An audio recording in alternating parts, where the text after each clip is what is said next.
Today's lesson is A Scoop of Culture, frozen treats from around the world.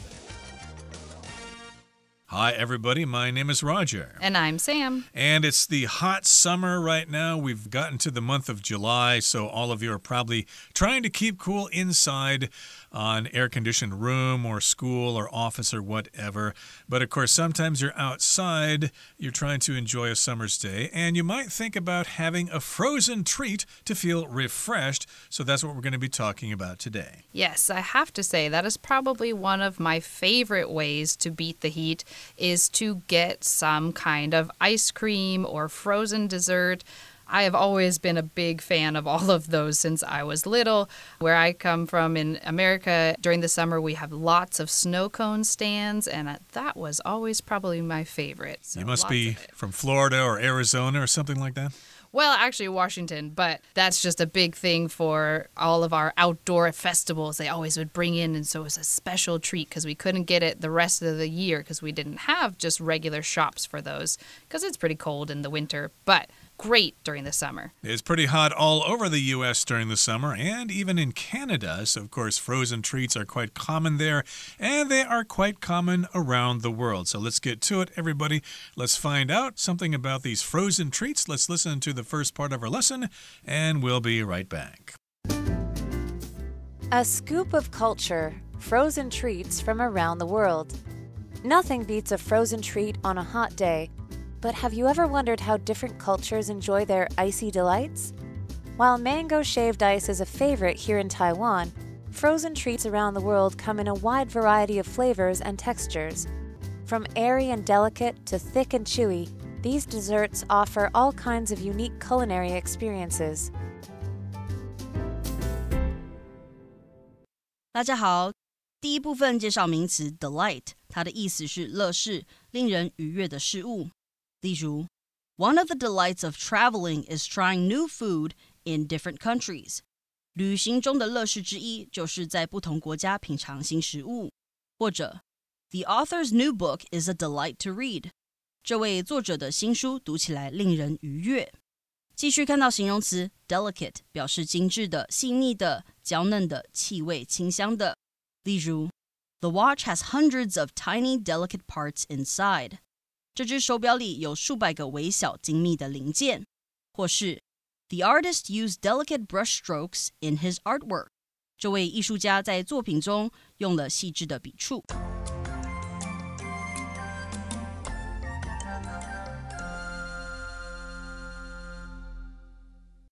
Okay, first of all, we should talk about the title here, A Scoop of Culture. Frozen treats from around the world. Now, the word scoop can mean a couple of things. In this particular case, it just means a ball of ice cream or a ball of this frozen treat. That's how you order. I'd like a scoop of ice cream. I'd like an ice cream cone with 2 scoops of vanilla ice cream, please. That's a unit of measurement. But scoop also means like special information, right? Yes, and so in here we're saying like a scoop of culture. So it's kind of like a play on words as well. If we're talking about ice cream and you would normally order in scoops and all that kind of stuff. But now we also are going to get the scoop of the culture. We're going to get the inside idea. We're going to learn more about it and see what is kind of connected between these frozen delights and culture, because everywhere you go has its own special frozen desserts. And nothing beats a frozen treat on a hot day. But have you ever wondered how different cultures enjoy their icy delights? So, yes, indeed, we're all used to shaved ice here in Taiwan, snow cones in Seattle, ice cream in Minnesota, places like that. But, yeah, there are different ways people enjoy frozen treats all over the world. Yes, and so we have this delights. This is just the same idea of saying like frozen treats. A delight is something that you enjoy, and it's usually in this way used as some kind of food, like a popsicle or ice cream or whatever we might be getting into, because it sounds like there are many different types of frozen desserts. And so continuing on, it says, while mango shaved ice is a favorite here in Taiwan, frozen treats around the world come in a wide variety of flavors and textures. Okay, so this is kind of interesting. Not just different flavors, but different textures of frozen treats. So meaning they have a different feeling. Maybe they're thicker, maybe they're thinner, maybe it's a drink, maybe it's all kinds of different things. And so these different textures are how they feel when you eat them and how they're made and all of that. Right, so here in Taiwan, of course, we enjoy mango shaved ice along with other kinds of shaved ice. But there are different kinds in different parts of the world. And we're talking about a range of textures here, from airy and delicate to thick and chewy. These desserts offer all kinds of unique culinary experiences. So airy can mean it's kind of puffy, like white bread or something like that. It's kind of soft to chew on. And also delicate here does not mean, in this particular case, that it can be broken easily. It just means it's very refined. It's been prepared very carefully. That's one end of the spectrum. And on the other side, we've got thick and chewy. So we've got airy and delicate. And then on the other side, we've got thick and chewy. So with these different kinds of textures, these desserts give us a unique culinary experience. Yes, and so culinary experience, if something has to do with culinary, it has to do with the world of cooking and foods and all of that. And here, even just from that very beginning, you can see that there's already a unique amount of culinary experiences in different parts of the world, because you've got these very light, delicate frozen treats. And then all the way over to thick and chewy. I'm not sure if I've ever heard of a thick and chewy frozen dessert, so I'm kind of excited to see where this goes. We will get to that. And again, culinary means having to do with food, as you said, different kinds of food in different cultures and countries. Okay, let's move on now to the second part of our lesson. We will listen first. Shaved ice turns simple ice into a light, fluffy delicacy. Whether it's kakigori in Japan or bingsu in Korea, these treats are often topped with fruit, syrup, or condensed milk for a refreshing and visually appealing dessert. On the other end of the spectrum is dondurma, Turkey's famously thick and chewy ice cream. Thanks to an ingredient called salep, dondurma can be stretched and pulled in spectacular ways and is even often eaten with a knife and fork. 第二部分看到名词 delicacy， 它的意思是美食佳肴。例如 Since this area is so close to the ocean, most of the local delicacies are seafood dishes. 由于这个地区离海洋很近，所以当地的美食大多是海鲜料理。也可以说 Whenever I travel abroad, I like to sample some of the local delicacies. 每当我出国旅行时，我都喜欢品尝一些当地的美食。再来介绍名词 syrup， 表示糖浆。我们可以说I like my pancakes with syrup and butter. 我喜欢加糖浆和奶油的松饼。又或者说 Faye poured chocolate syrup all over her ice cream. Faye 在她的冰淇淋上淋满巧克力糖浆。后面介绍片语 thanks to 加名词或 VING， 指的是多亏点点点，由于点点点。举例来说 Thanks to refrigerators, people can keep food fresh for a long time. 多亏有冰箱，人们才可以长时间保持食物的新鲜。又或者说 Thanks to living on the top floor, I've got a great view from my apartment. 由于住在顶楼，我从公寓就可以看到很棒的风景。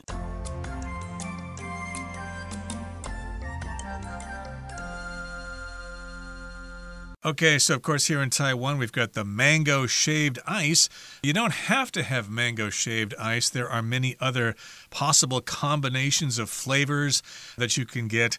And shaved ice turns simple ice into a light, fluffy delicacy. So a delicacy, of course, is a special kind of food. It's not just a common kind of food, but it's actually quite special. And indeed, I think lots of people look forward to having shaved ice, or 搓冰, as you say in Taiwanese or Chinese.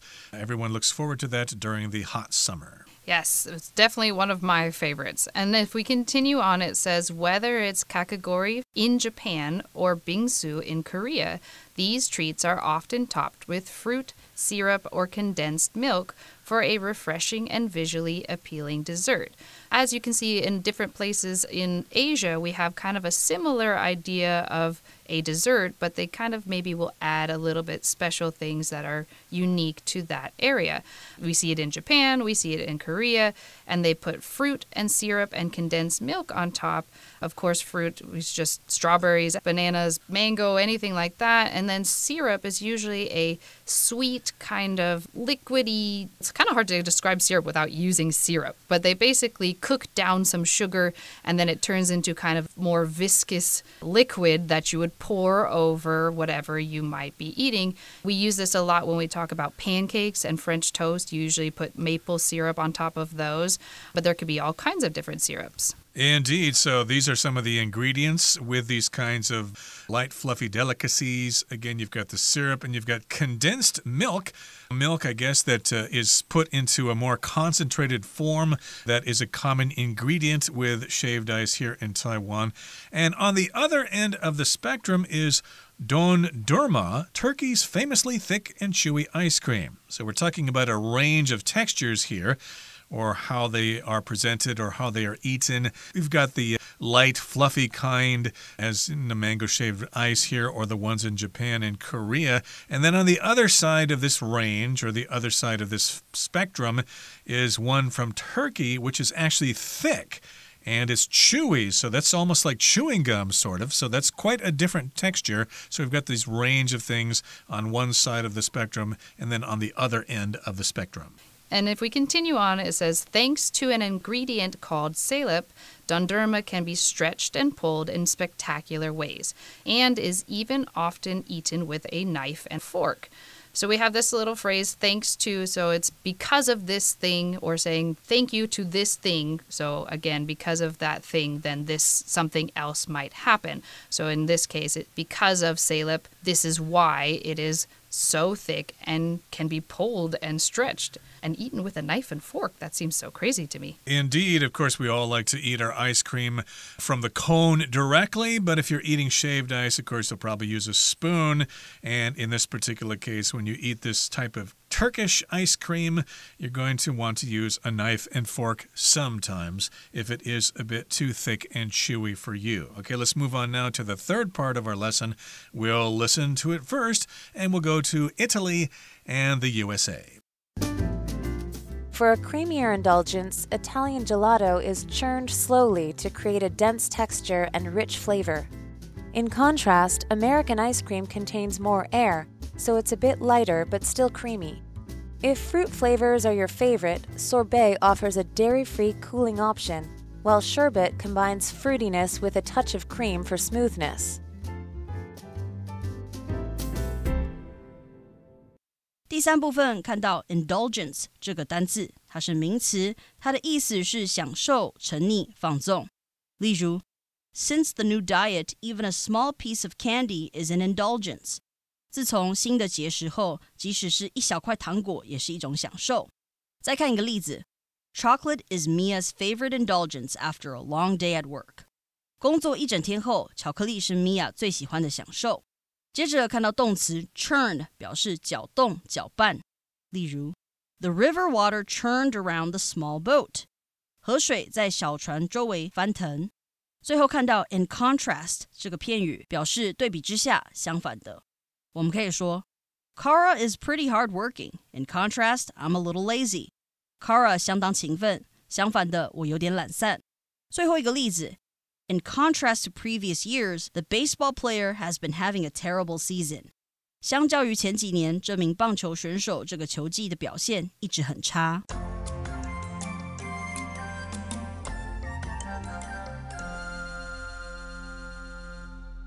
Okay, so here in the third part of our lesson, we're talking about Italian gelato. For a creamier indulgence, Italian gelato is churned slowly to create a dense texture and rich flavor. Now, Sam, are you a big fan of gelato? I do like gelato a lot. I think it's very, very yummy, and it is. It's very creamy, and so we have this word indulgence, and so it talks about a creamier indulgence.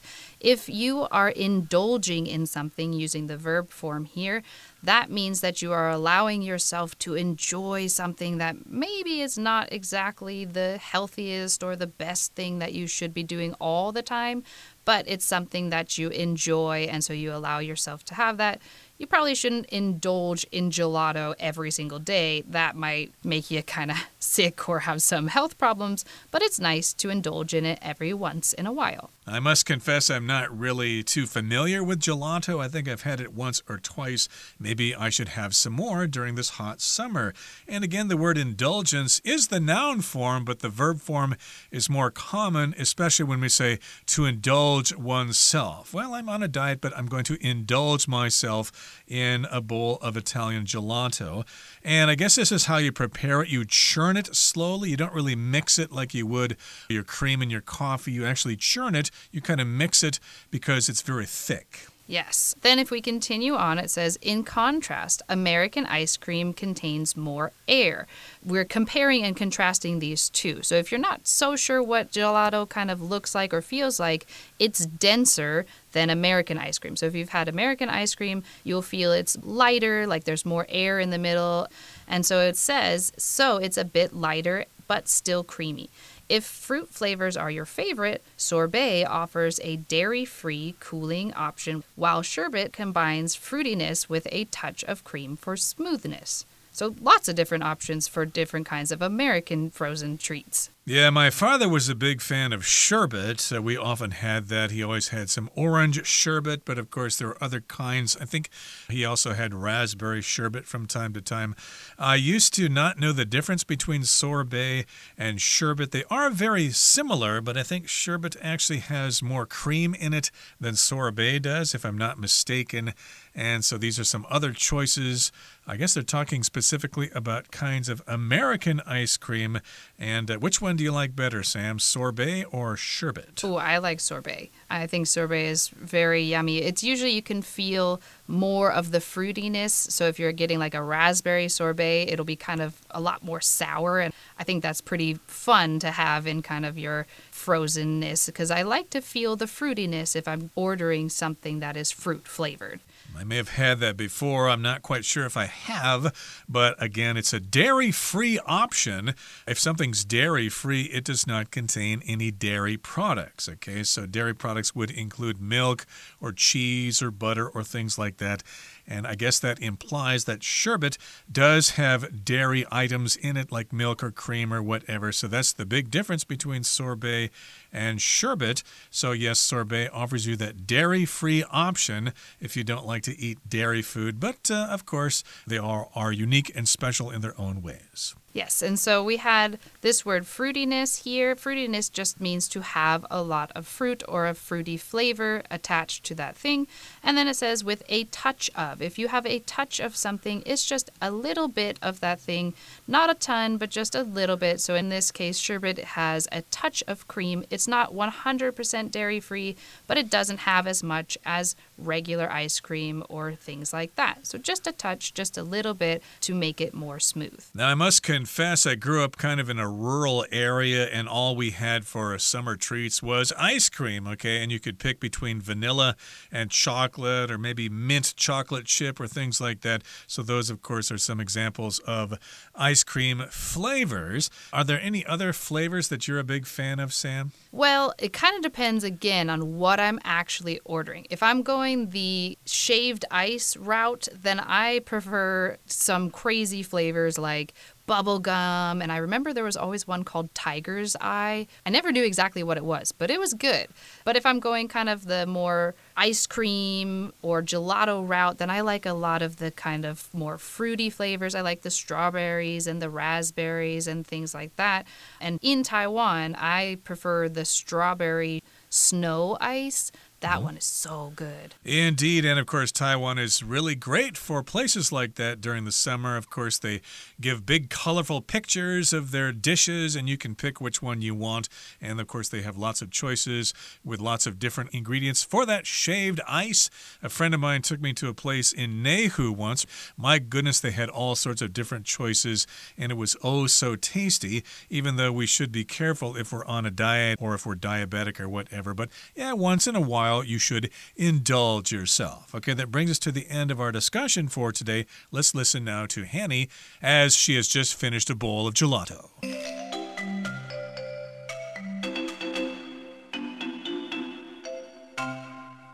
各位同学大家好，我是 Hanny。 我们来看今天的文法重点。课文一开始写到 Nothing beats a frozen treat on a hot day。 在炎热的天气里，没有什么比得上来一份冰凉的甜点了。那当我们用这个句型 Nothing beats 加上名词或动名词，字面意思是没有事物能胜过强过什么，那就表示点点点是最棒的，无可匹敌的，没有什么比什么更好更有趣的了。好，那么动词 beat 在这边表示优于胜过的意思，也可以用 you can't beat 名词或动名词这样的句型来表达相同的意思。例如 you can't beat a good cup of coffee， 没有什么比一杯好咖啡更棒的了。那顺便补充几个语义相近的句型，第一个可以用 there's nothing like 名词或动名词，也可以写成 nothing is like 名词或动名词。举例来说There's nothing like taking a hot bath after a long day at work. 工作忙碌了一整天之后，没有什么比洗个热水澡更舒服的了。第二个句型是 There is no better 加名词 than 点点点。例如 There's no better comfort food than ice cream. 冰淇淋是最佳疗愈食物，没有什么比得上了。好，第三个句型是 Nothing is形容词比较级 than 点点点，或者是用 nothing is as 形容词 as 点点点。举例来说 Nothing is as important as health， 没有什么像健康一样重要，也就是健康是最重要的。课文接着提到芒果剉冰啊，在台湾是最受喜爱的冰品。那么世界各地的冰品有各种不同的口味跟口感。文中是用 come in a wide variety of flavors and textures 来表达有各种不同的口味与口感。come in 它表示有什么选择，以什么形式贩售。那它后面常常会接颜色啊、口味、尺寸、款式、种类等等的名词，来表达某物品有哪些不同种类样式可以选。例如 The sweater comes in many different colors， 这款毛衣有许多不同颜色可以选。这边也补充几个 come in 的其他用法。第一个，它可以表达传来，像是消息或资讯传来、被收到的意思。例如 The election results will come in soon， 选举结果很快就会传来。第二个可以表达获得第几名，那后面常常会接叙述，像 first、second 等等。例如 Jake won the race, his brother came in second。Jake 拿下比赛冠军，他弟弟获得第2名。第三个可以表达发挥作用、派上用场，那这时候常常会用 where somebody or something comes in 来表达某人事物派上用场的地方。例如 We need someone to offer a different perspective, and that's where you come in。 我们需要有人提供不同的观点，这正是你派上用场的地方。好，那以上是今天重点整理，我们回顾今天单字吧。Scoop. Lonnie was still a little hungry after dinner, so he had a scoop of strawberry ice cream. Delight. This book is a true delight for anyone who loves a good mystery. Texture. The two kinds of cheese were very different in both their taste and texture. Delicate. The pastry was so delicate that it fell apart with the slightest touch. Culinary. Ginger spent 2 years at culinary school before getting a job as a cook. Delicacy. Truffles are considered a rare delicacy and are used in various dishes in French cuisine. Churn. In the old days, farmers used to churn fresh cream to make butter.